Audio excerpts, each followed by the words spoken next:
Hey guys, welcome back to the College Predictor Week 4 college football predictions. And we're going to save the shout-outs for a game because the two players I'm shouting out are playing against each other. So we're going to save that to the end. And we're going to start off what you see on the screen right now, which is a Penn State glove. I got this glove at the Rose Bowl between Utah and Pennsylvania State. The tight end, who's now in the Jacksonville Jaguars, Bretton Strange, he gave me this glove, and it's a pretty cool story. He wasn't originally going to give me the glove because it was his last glove he would ever play at Penn State with, so he decided he wanted to keep it. But about a minute later, he comes back with the glove, and he locates me and gives it to me, and it's pretty cool. I have this really sick glove now, and I think it's a big memory for college football. Anyways, let's get right into the games, starting with our first game, which is a headline game between the Colorado Buffaloes and the Oregon Ducks. Now, I want to talk about the hit on Travis Hunter first. I don't know. Comment down below if you think it was a cheap shot or if it was just he didn't know the play was over. I think it was just momentum. I don't think he'd be able to stop himself, although that hit helped Travis Hunter get hurt, which he is not going to be playing for this game against Oregon, and he won't be playing against next week against USC. So Oregon will be an advantage in this game. So at home with Bo Nix, they're going to have huge advantages with the crowd, their weapons, and not a number one corner to guard their receivers. So Shedeur Sanders is going to have to play really, really good. And he cannot afford to make any mistakes against his Oregon team because they will make you pay. So I think in this game, Oregon will win by 17 points as 21-point favorites. Let's go to our next game, which is the Friday game. Wisconsin against the Purdue Boilermakers. Wisconsin, they've started off solid. They did lose to Washington State, though, which I don't think that's a good showing for them since they're known as the more dominant team. And they're going to have to win this game because they cannot afford to slip against a team like Purdue if they want to win the Big Ten. So I think on the road, they're going to come in hungry, come in wanting to be 1-0 in the Big Ten. And Purdue, they're not the same football team, like I said previously. They don't have Aiden O'Connell, their number one quarterback, and they don't have their number one receiver, Charlie Jones. So they're not known for being superstar loaded. Therefore, Wisconsin is the better team in this game. As 5.5-point favorites, they're going to win this game by 1 touchdown, so 7 points. Let's go to our next game, including two Mountain West teams, two dominant Mountain West teams, San Diego State versus Boise State, the Broncos. This game's on the blue. This game is not on the blue turf. This game is on San Diego State's new stadium turf. So let me switch this around real quick. There, that's more accurate. San Diego State, they're also not the same team as we remember. Remember how dominant they used to be in the Mountain West, how good they used to be in the Mountain West. But Boise State's always a solid team. They're very good. It's rare for them to lose a Mountain West game, and they're a far superior team, even though they lost J.L. Skinner to the draft. And Boise State, they are 7-point favorites on the road into the new San Diego State Stadium, and I think San Diego State could upset, but I said that for them against Oregon State. I said that for them every week, and it just hasn't been right, so Boise State wins this game as 7.5-point favorites by 12. It's going to be a weird score, I predict. Let's go to our next game between a dominant Big 12 school going into the SEC against a new Big 12 school that came from the AAC. Oklahoma, 16th ranked against Cincinnati. This game's in Cincinnati, so it's going to be a very loud crowd. In Oklahoma, this is probably going to be their first real challenge since they've only had to play teams like SMU, who's solid, but Arkansas State as well. So the teams that they played haven't been good, and Cincinnati is always a solid team. So this should be their first challenge on the road against a new Big 12 opponent. And this is their first game, I believe, in the Big 12. So they don't want to start their Big 12 career with a loss. But they are, because Dylan Gabriel is playing like a Heisman Trophy winner. And their defense, they forced 5 interceptions in their last game against Tulsa. So I think their quarterback is going to have issues, even though Oklahoma's not known for having their defense. And we got to remember, this isn't the same Cincinnati team from 2021 with Desmond Ridder, Sauce Gardner. We all know who Sauce Gardner is. And Tyler Scott, Trey Tucker. So Oklahoma is 14.5-point favorites this game. Will not be as close. Oklahoma wins by 24, find themselves in the top 10 when it comes to rankings next week. Let's go to our next game, which is the biggest, most anticipated game of the year. Florida State Seminoles against the Clemson Tigers. Clemson, they're unranked. I never thought I'd say that in week 4, looking ahead to this game when the schedule came out. And Florida State's ranked number 4. Now, Florida State, as my favorite team, gave me a heart attack last week, only beating Boston College by 2. And Boston College very easily could have won that game if they hadn't had 18 penalties and a third down penalty that gave Florida State the win. And their team, they have plenty of talent, but they're going to have to pick it up against a very good Clemson team. Jordan Travis needs to have a very, very good game. And we need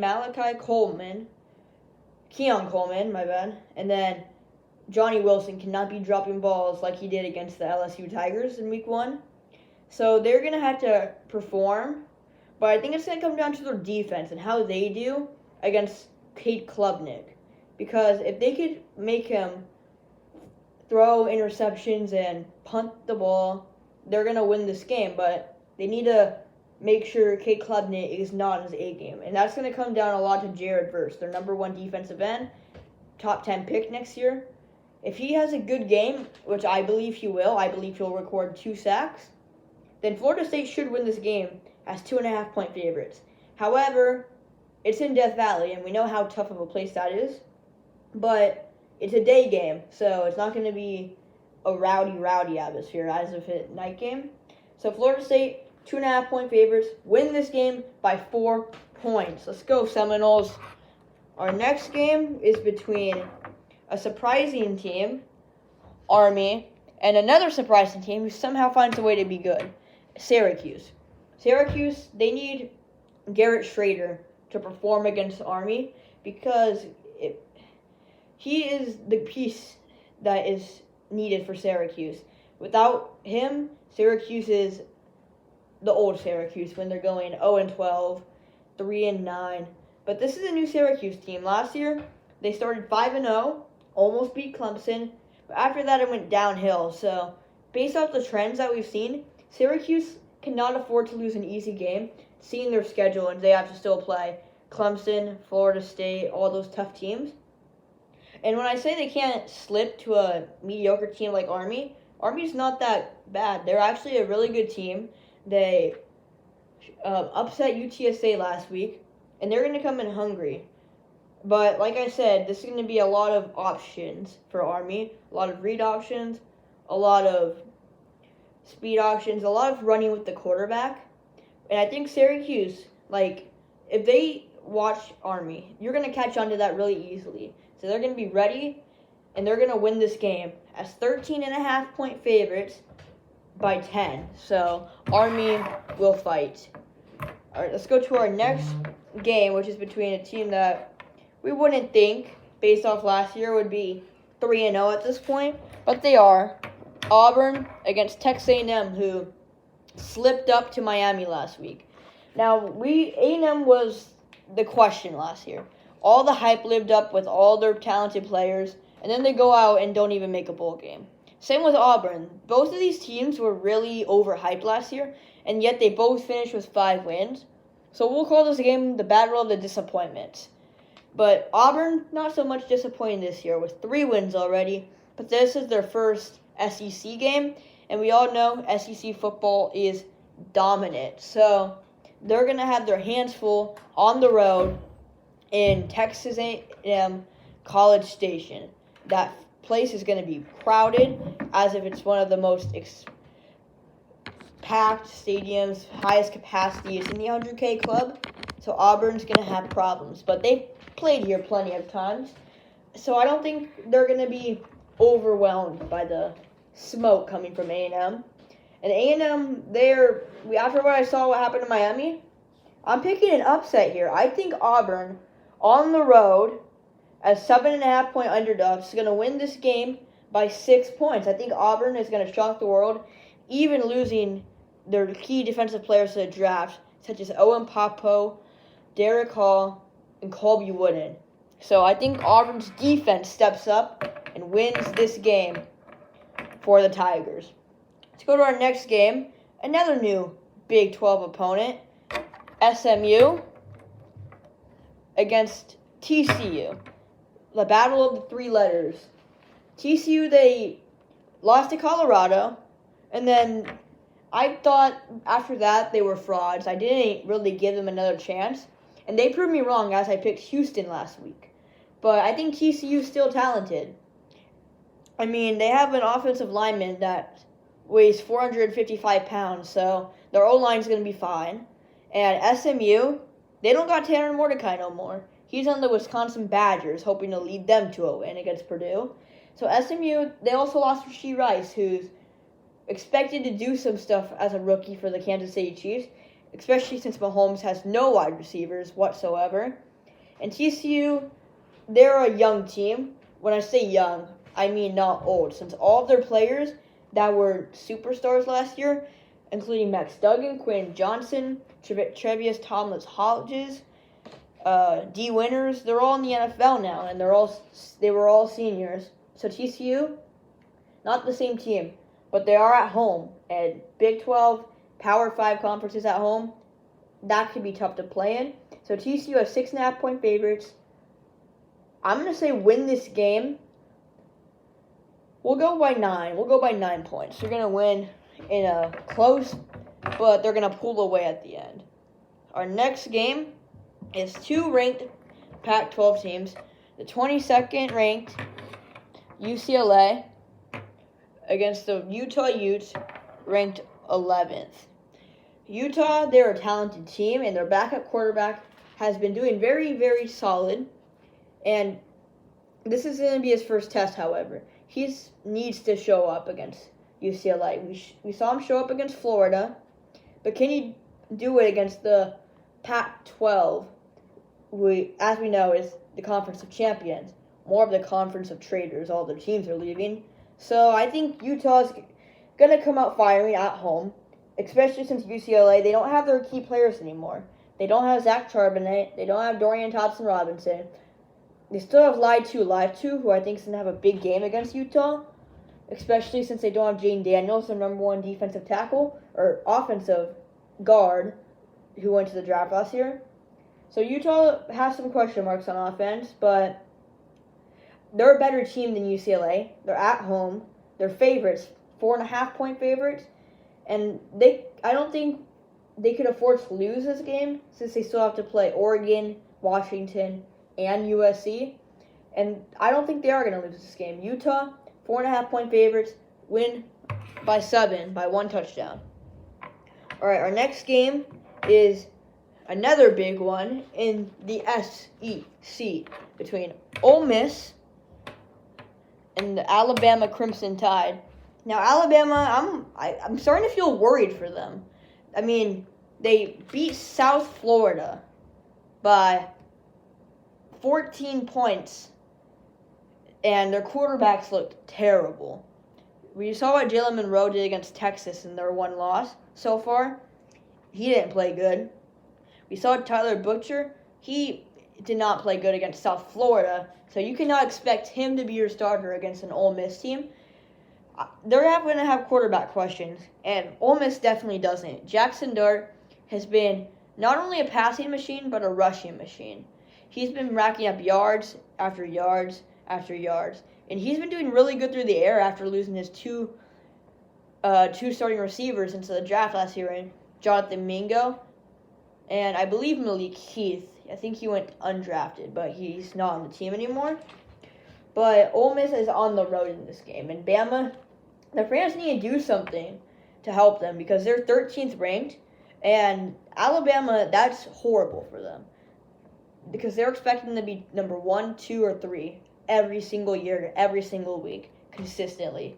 And Ole Miss is ranked 15th. They've had a very solid season so far. But do we see an upset in this game? Bama, 6.5-point favorites. But after what I've seen, I don't know. I might pick Ole Miss in this game. But Ole Miss can never seem to get the job done against Bama, especially on the road against Bama. But, I mean, I've never been against an upset. So let's go Ole Miss, a 6.5-point underdogs, upset, last-second field goal, win this game by 3 points. Next game, 3-0 Maryland, 2-1 Michigan State, and their one loss came to Washington. So almost a guaranteed loss when you play them. So this game is in Michigan State. And Maryland, I think, they had the better team, honestly, this year. They have Tua Tagovailoa's brother, and Tua's on pace to win the MVP as of now. So if his brother could play lights out, they're not going to have a problem on the road against the Michigan State Spartans. So Michigan State, they've won games. They haven't looked impressive winning them, though, however. Maryland has. They've looked pretty good throughout the season, even though they lost their number 1 corner, Deonte Banks.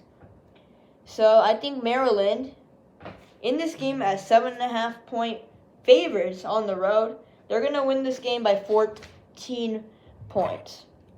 Let's go to our next game, which is between a new Big 12 school, BYU, against a shock team, the Kansas Jayhawks. Kansas, I still think they're a basketball school, but I'm starting to think about football for them. Jalen Daniels has been playing very good recently. And BYU, they just came off a win against Arkansas. And if we go back into the film of that game, I believe it was number 64, offensive lineman, the captain for Arkansas, that cost them the game. I believe he had like 5 penalties in their final 2 drives. So BYU, I would say they escaped that game. And I do think Kansas is the better team. But Isaiah Rex for BYU, he's been having himself a good start of the season. He's been their leading receiver and their number 1 target for their new quarterback since Jaron Hall left. But then again, I don't think BYU is going to win because of their quarterback, because Zach Wilson went to BYU, and we know what happened to him in the NFL. So Kansas is going to win this game as 8.5-point favorites by 5 points. It's going to be a weird score.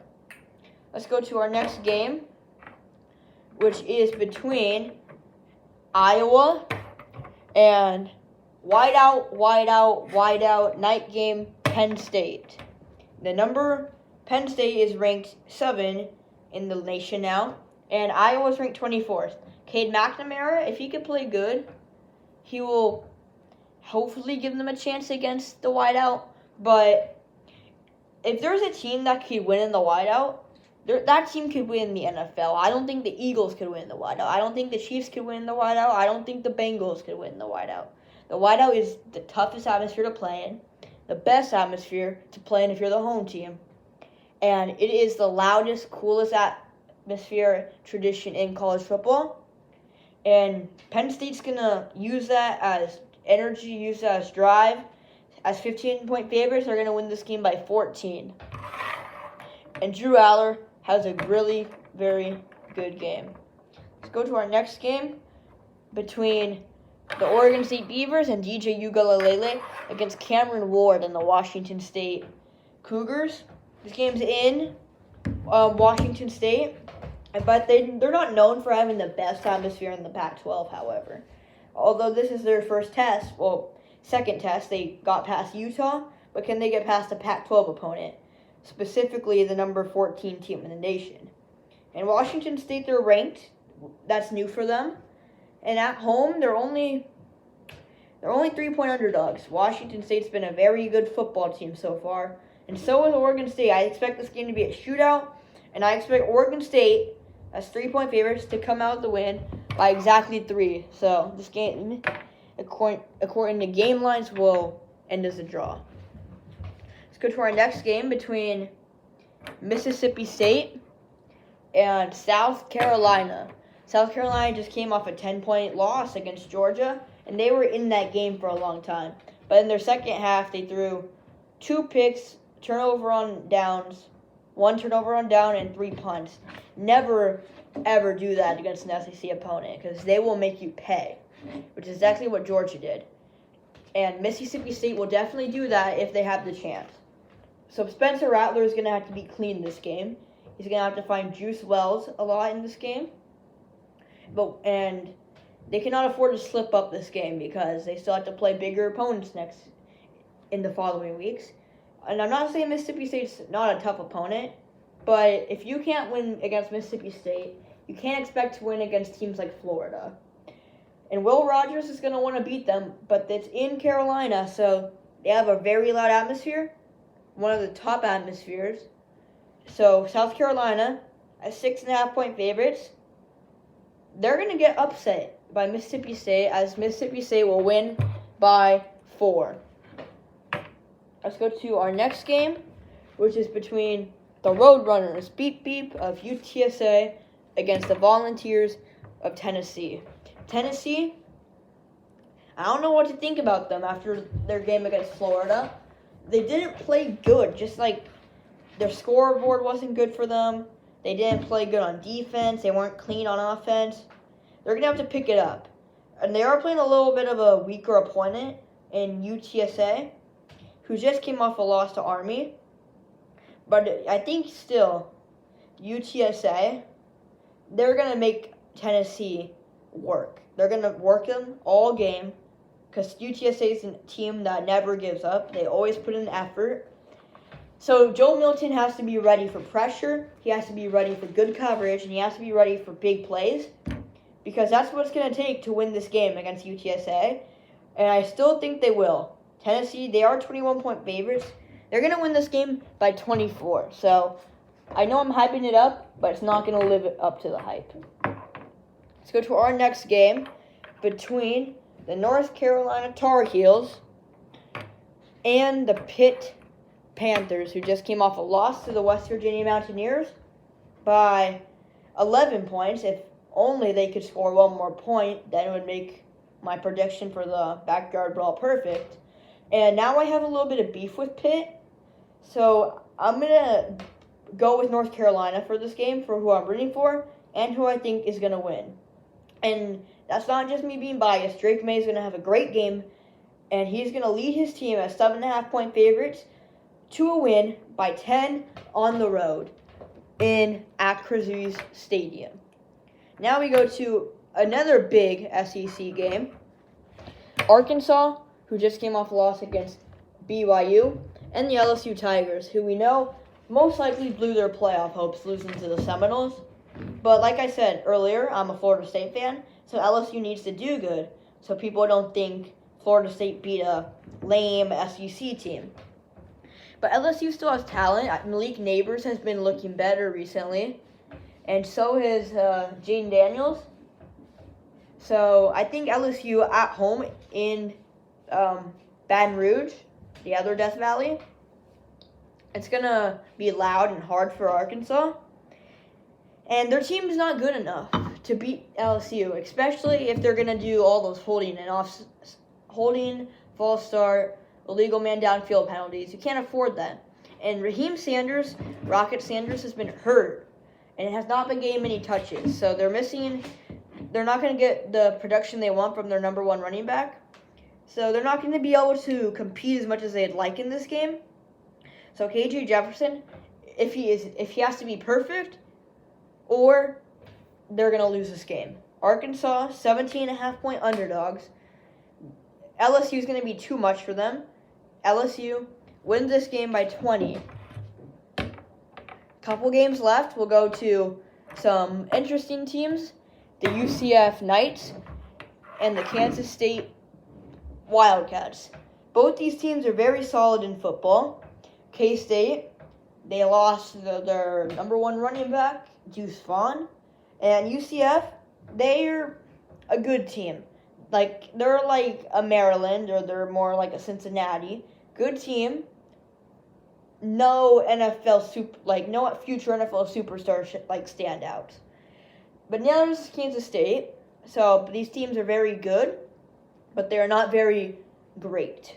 So Kansas State is at home in this game, which means they will have an advantage, because going to the bounce house was originally the hardest place to play in a non-Power 5 conference. But this is in Kansas State. Kansas State is a better football team, especially at home. And this is another situation where they can't afford to lose against UCF when they have to play Oklahoma and Texas later in the year. Kansas State as 4.5-point favorites, however, will get upset in this game by 7 to the UCF Knights. A few games left. We'll go to the number 3 team.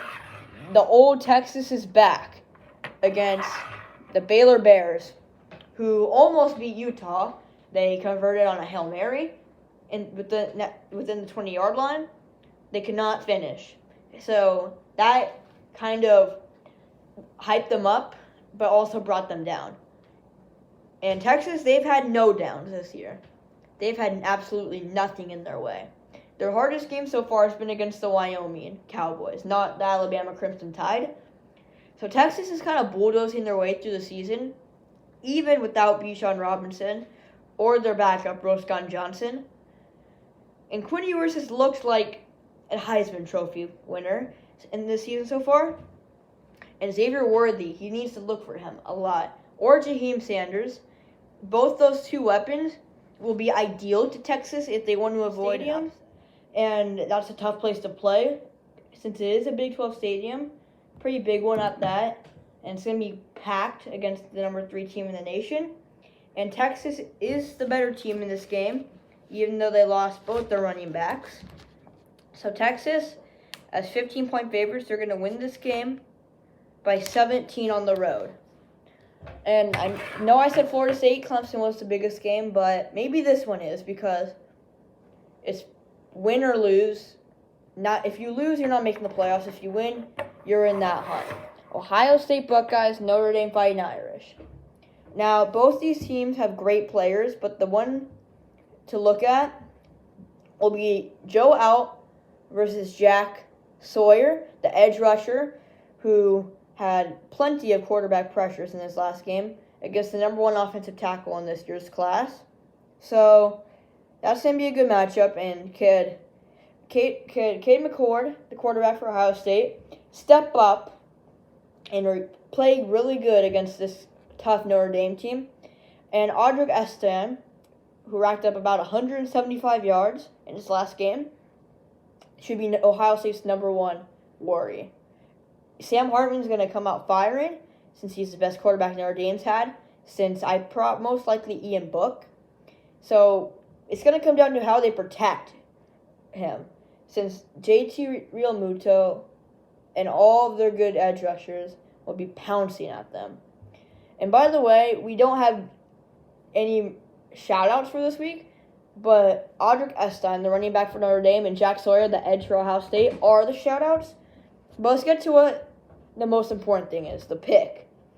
Now, this game's in Notre Dame, but Ohio State's still 3-point favorites. And they're in the Big Ten. Notre Dame deserves to be in the Big Ten.